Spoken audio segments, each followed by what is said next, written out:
Hello students, last lecture में हमने पुष्प के प्रकार पढ़े और पुष्प क्रम के बारे में पढ़ा था। आज हम उसके आगे कंटिन्यू करते हैं। नेक्स्ट टॉपिक पढ़ते हैं फल।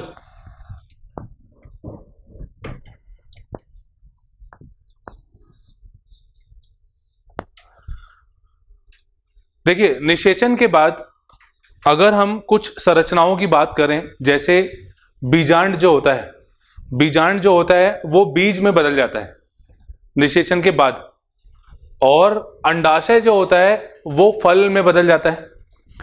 तो इसकी डेफिनेशन तो हम इसी बेस पे लिखते हैं कि निषेचन के पश्चात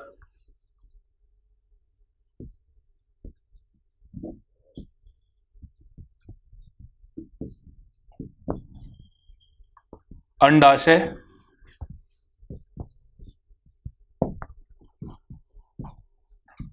फल में बदल जाता है। निषेचन के पश्चात अंडाशय फल में बदल जाता है, और अंडाशय जो भित्ति होती है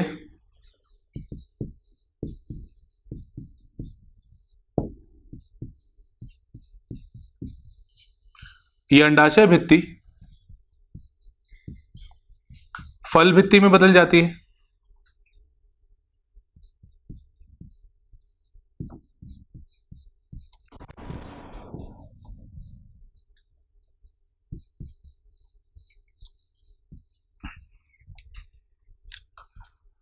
अंडाशय निषेचन के बाद फल में बदल जाता है और अंडाशय भित्ति फल भित्ति में बदल जाती है। अब फल कई प्रकार के होते हैं, जैसे कुछ होते हैं वास्तविक फल, कुछ होते हैं आभासी फल। इसमें एक आता है वास्तविक फल,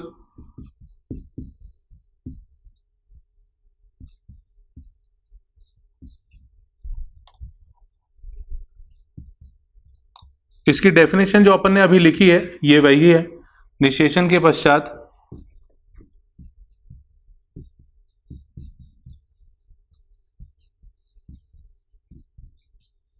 अंडाशय का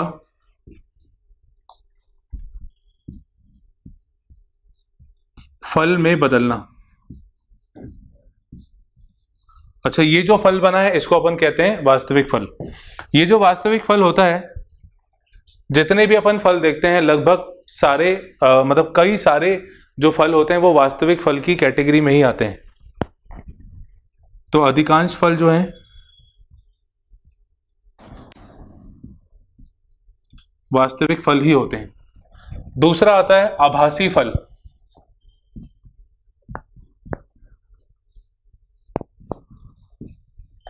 जिसे हम कूट फल भी कहते हैं।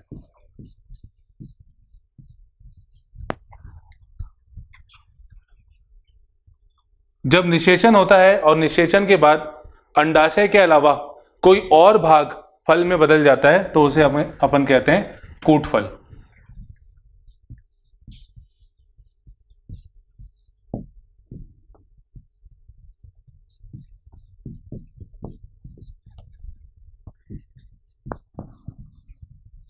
अंडाशय के अलावा कोई और अंग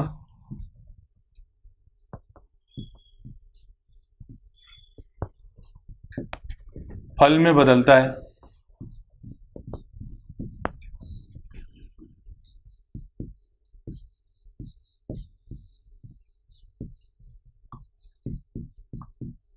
तो इसे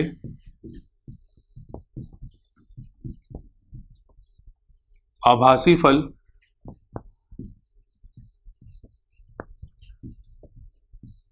कहते हैं। जैसे सेब, इसमें जो पुष्पासन वाला भाग होता है ये फल में बदल जाता है। और भी कई उदाहरण हैं, जैसे नाशपाती हो गया। तो इस तरह के फल जो हैं ये आभासी फल कहलाते हैं। तीसरा इसमें आता है अनिषेक फल।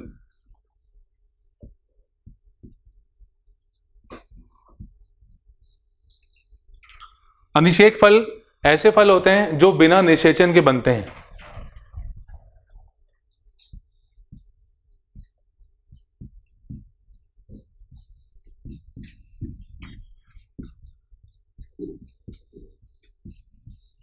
जब फल का निर्माण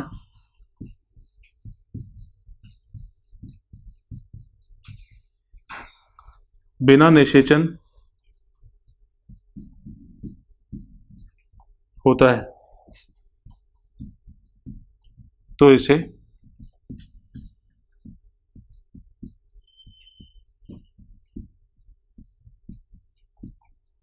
अनिषेक फल कहते हैं।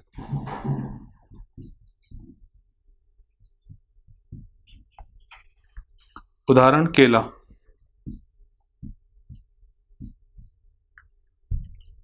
तो ये है फल और उसके किस तरह से उनका निर्माण होता है और निर्माण के आधार पर अपन उसको क्या बोलते हैं। सबसे पहले फल निषेचन के पश्चात अंडाशय फल में बदल जाता है। अंडाशय भित्ति जो होती है वो फल भित्ति में बदल जाती है और फल भित्ति कुछ भागों में विभाजित होती है। ये अभी अपन बात करेंगे। वास्तविक फल मतलब जब अंडाशय वाला भाग जो होता है वो फल में बदलता है। अंडाशय के अलावा और कोई भाग अगर फल में बदलता है तो उसको अपन कहते हैं आभासी फल या कूट फल। और तीसरा है अनिषेक फल, जब बिना निषेचन के फल का निर्माण होता है। नेक्स्ट है फल भित्ति जो होती है उसे कुछ भागों में बांटा गया है।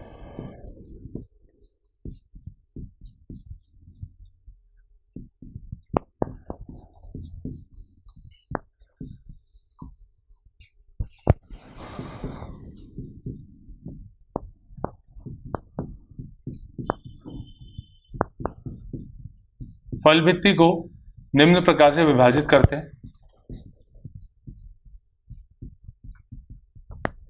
इसमें पहला है बाह्य फल भित्ति।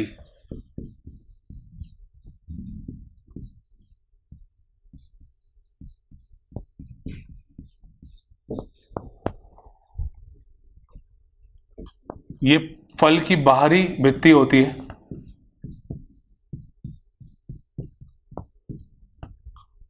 फिर दूसरा है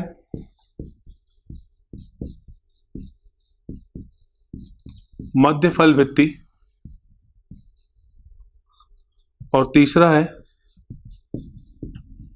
अंतः फल भित्ति।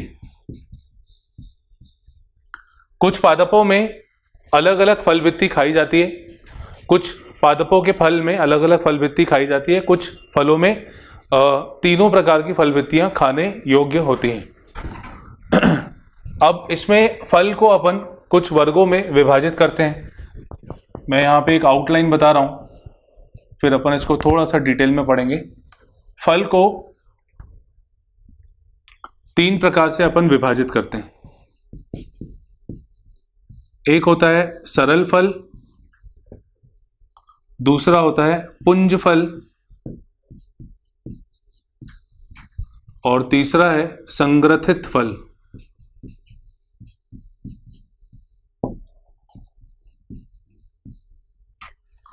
ये तीन प्रकार के फल हैं और सरल फल में फिर दो प्रकार के आते हैं। एक आता है गूदेदार और दूसरा आता है शुष्क। तो अब ये सरल, पुंज और संग्रथित फल क्या होता है, इसके प्रकार जो है ये किस तरह से अपन इसमें स्टडी करते हैं, ये अब अपन बात करते हैं। अब फल को अपन तीन प्रकार से विभाजित करते हैं। सबसे पहला है सरल फल।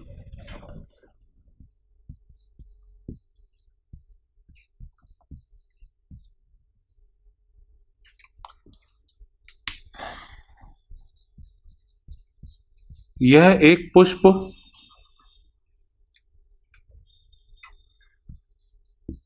एक पूर्ण पुष्प से बनता है।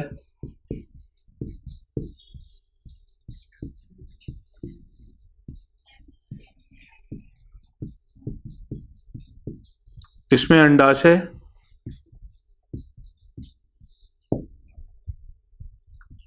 एक कोष्ठीय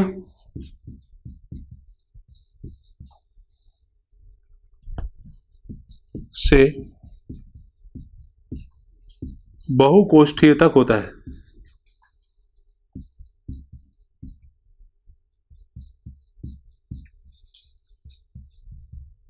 और इसमें जो अंडाशय होता है वो अपनी सर्वोच्च स्थिति पे यानी ऊर्ध्ववर्ती अंडाशय होता है।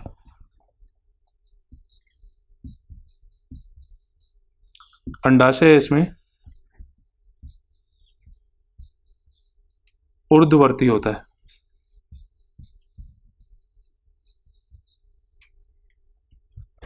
अब इसमें दो प्रकार के पुष्प फल आते हैं।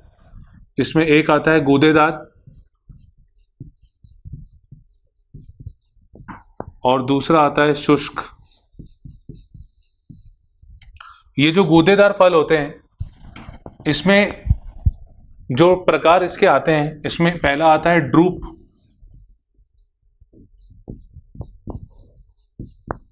जिसको अस्थिल फल भी कहते हैं। फिर दूसरा आता है बेरी, पोम, पेपो आदि।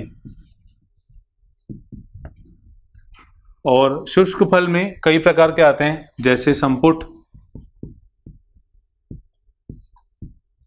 एकीन, नट, समारा आदि। हालांकि इतना ज़्यादा आपको डिटेल में सबके बारे में नहीं पढ़ना है। हमारे लिए जो इम्पोर्टेंट है वो है ड्रूप वाला पार्ट, ये बहुत ज़रूरी है और ड्रूप का अपन को थोड़ा सा डिटेल में पढ़ना है। तो अपन स्टार्ट करते हैं ड्रूप के बारे में। तो मैं यहीं पे आपको ड्रूप के बारे में बताता हूँ, फिर अपन दूसरे प्रकार के फलों की बात करते हैं। तो इसमें है नेक्स्ट हेडिंग ड्रूप, जिसको अपन आस्थिल फल भी कहते हैं।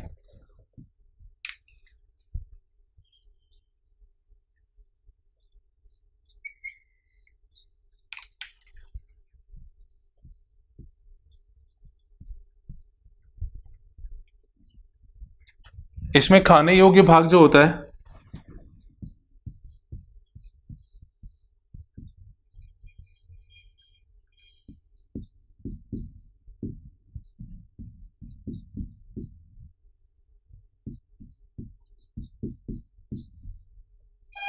इसकी मध्य फल भित्ति होती है,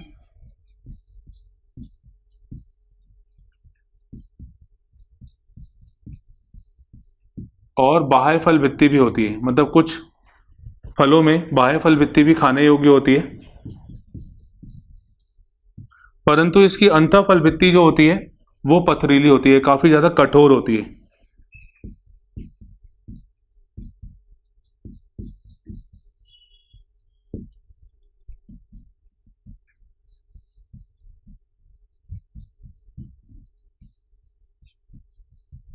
अच्छा, क्योंकि यहाँ पे मैंने बताया है, देखिए अंडाशय जो है ये ऊर्ध्ववर्ती होगा, मतलब इसमें कोई भी फल की बात करेंगे तो अंडाशय ऊर्ध्ववर्ती ही होगा। तो अंतः फल भित्ति यहाँ पे कठोर होती है। अब उदाहरण है इसका, जैसे आम, बेर, इस तरह के फल जो हैं वो इसमें आते हैं। इसके अलावा अब जैसे नारियल की बात करें अगर, तो नारियल में जो मध्य फल भित्ति होती है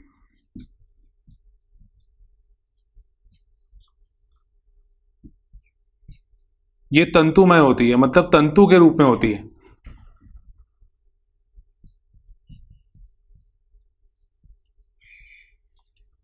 मध्य फल भित्ति इसकी तंतुमय होती है, तंतु रूप में होती है। और इसमें जो खाने योग्य भाग होता है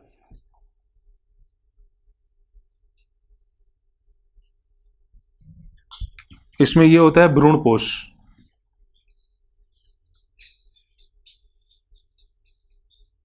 नारियल का भ्रूणपोष खाया जाता है।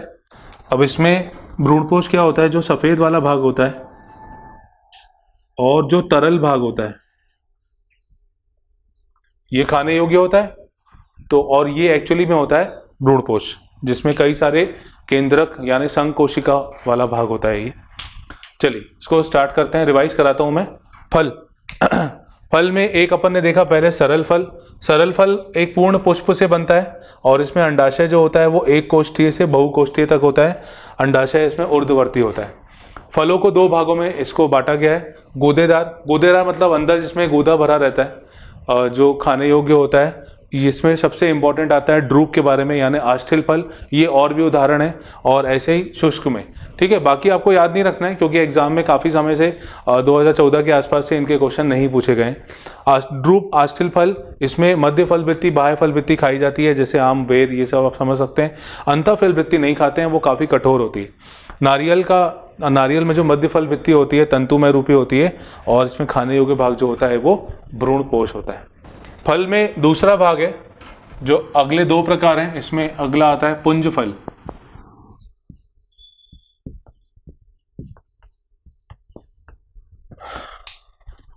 यह फल भी एक पूर्ण पुष्प से बनता है।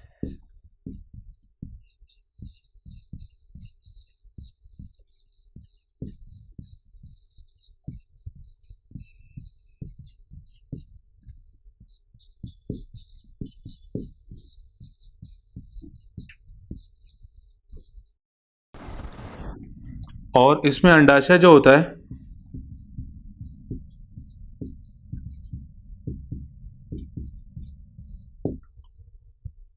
द्विकोष्ठीय से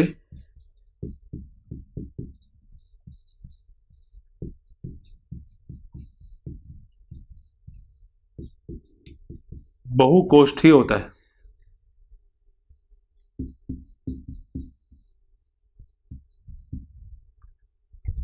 और इसमें जो फल होता है उनके समूह को अपन इटेरियो शब्द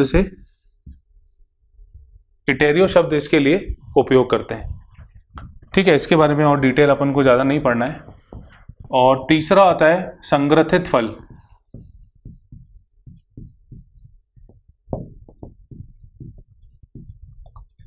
संग्रथित फल, यह फल पुष्प क्रम से बनता है।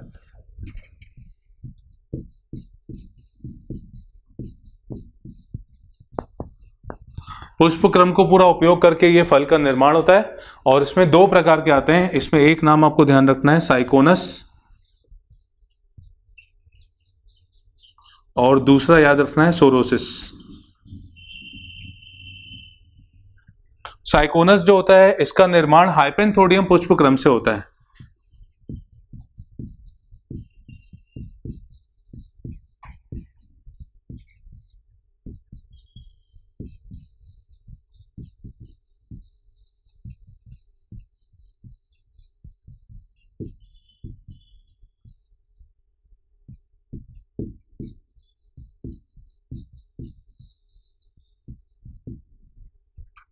और सोरोसिस का जो निर्माण होता है ये स्पाइक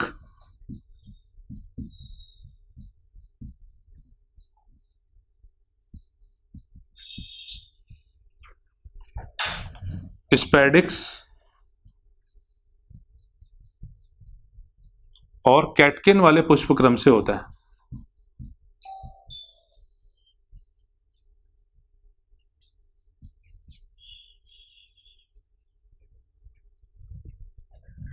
तो ये तीन प्रकार के फल हो गए। सरल फल, इसमें अंडाशय जो है वो एक कोष्ठीय से बहुकोष्ठीय, इसमें यहाँ पे थोड़ा सा बदल जाता है, ये द्विकोष्ठीय से बहुकोष्ठीय हो गया। और ये तो पुष्पक्रम से आधारित है, पूरा पुष्पक्रम पर आधारित है। और इसमें साइकोनस हम तब शब्द यूज करेंगे जब हाइपेंथोडियम पुष्पक्रम जो है वो फल में बदलता है, और सोरोसिस जब इन तीनों में से कोई भी एक फल में बदल जाता है। तो ये हमने फल के बारे में पूरा पढ़ा। अब इसके बाद नेक्स्ट टॉपिक करते हैं बीज।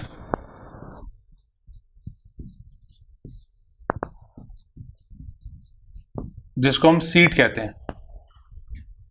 देखिए, इसमें निषेचन के पश्चात जो बीजांड वाला भाग होता है वो बीज में बदल जाता है।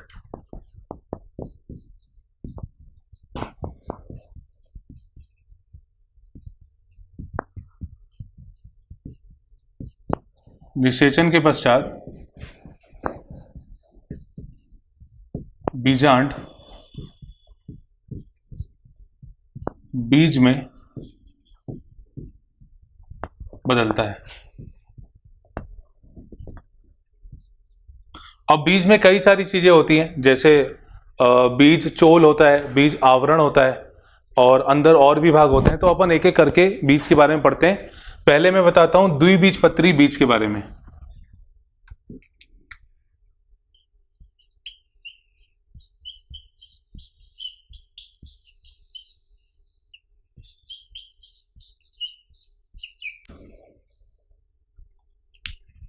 देखिए सबसे पहले तो बीज आवरण होता है।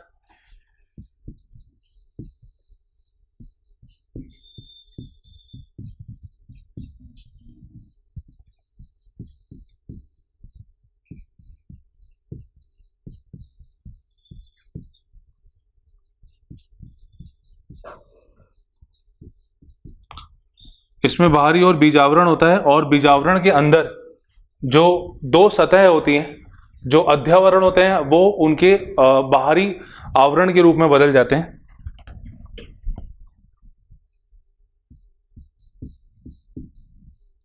इसमें बाहरी आवरण बीज चोल कहलाता है।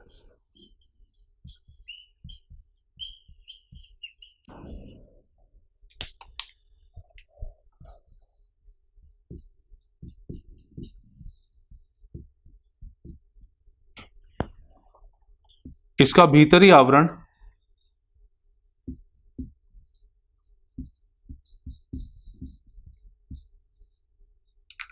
टैगमेन कहलाता है।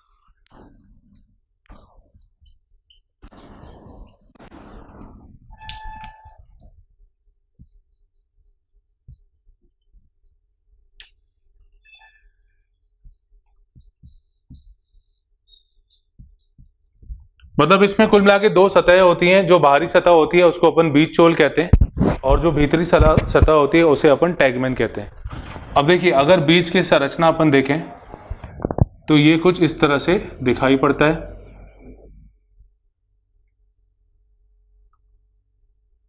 यहाँ पे एक छोटा सा भाग होता है जिसे अपन नाभिका कहते हैं, और नाभिका के ऊपर की तरफ, ये इसका ऊपरी भाग हो गया, नाभिका के ऊपर की तरफ जो भाग होता है उसे अपन बीजांड द्वार कहते हैं। ये वाला पार्ट है नाभिका। नाभिका वह भाग है जिसमें बीज जो होता है वो फल से जुड़ा होता है।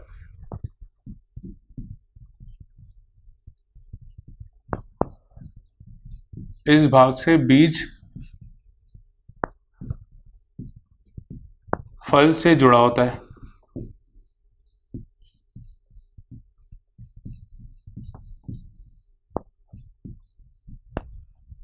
इसके ऊपर की ओर होता है बीजांड द्वार,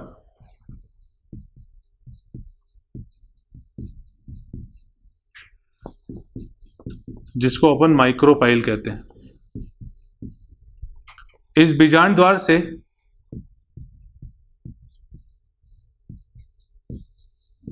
जल एवं वायु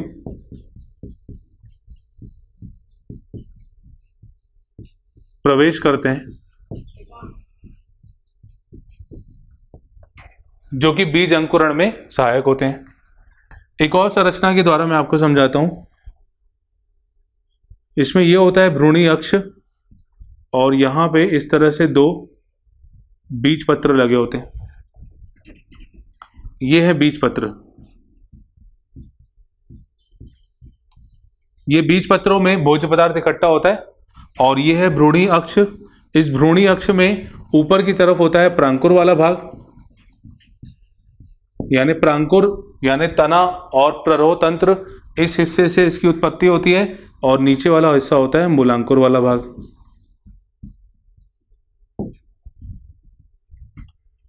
तो इसमें कुल मिला के दो बीज पत्र होते हैं, और यहां पे अंदर भ्रूण आपको विकसित होता हुआ दिख जाएगा, और यह है भ्रूण अक्ष। नाभिका वाले पार्ट से बीज जो होता है वो फल से जुड़ा होता है। अब इसमें यहाँ पे एक और ऊतक होता है जिसको अपन कहते हैं भ्रूणपोष। ये भ्रूणपोष ऊतक जो होता है ये एक तरह से पोषक तत्व है जिसको भ्रूण लेता रहता है और वृद्धि करता रहता है।